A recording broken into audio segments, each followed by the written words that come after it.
At just 15 years old, Claudette Colvin made a choice that shook history. In this video, we uncover the untold story of a teenager in Montgomery, Alabama, who refused to give up her bus seat months before Rosa Parks.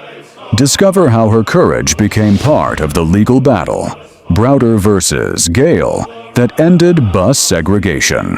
The 1950s in the American South were defined by Jim Crow laws, segregation rules that kept black and white citizens apart in schools, restaurants, and even on public buses. Black riders were required to sit at the back.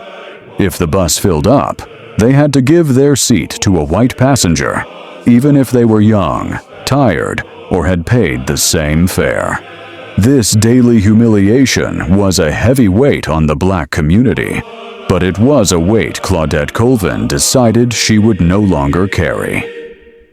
On March 2, 1955, Claudette boarded a city bus after school. She was tired, not just from the day, but from living in a system that told her she was less than.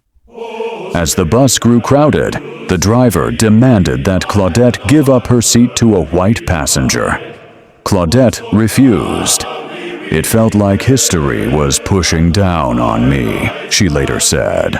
"I couldn't move because so many others before me had already been pushed aside." The police were called.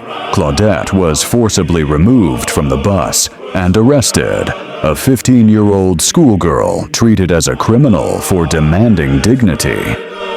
You might be wondering, why don't we hear about Claudette the way we hear about Rosa Parks?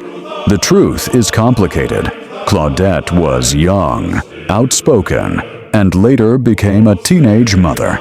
Civil rights leaders feared her story wouldn't gain the same sympathy from the public as Rosa Parks, who was older, respected, and seen as a model citizen.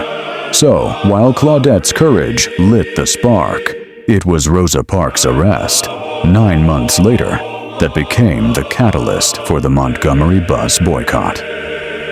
But Claudette's bravery did not end on that bus. She was one of 4 women who became plaintiffs in the landmark case, Browder versus Gayle, the case that ultimately went to the Supreme Court and ended bus segregation in Montgomery. Without Claudette Colvin, the legal foundation of the civil rights movement might have been very different. For decades, Claudette's story remained overshadowed. She worked quietly as a nurse's aide in New York, far away from the spotlight. Only in recent years has her contribution begun to be recognized. Today, she is celebrated as a hidden hero of America, a reminder that courage does not always come from the famous, but sometimes from the young, the overlooked, and the underestimated. Claudette herself once said, "I knew then, and I know now, that when it comes to justice, there is no easy way to achieve it." Claudette Colvin was just 15 years old. She wasn't a politician. She wasn't a celebrity. She was a teenager who decided enough was enough. Her act of defiance was not forgotten. It was planted like a seed. And from that seed grew one of the most powerful movements in American history. So the next time you think you're too young, too small, or too ordinary to make a difference, remember Claudette Colvin.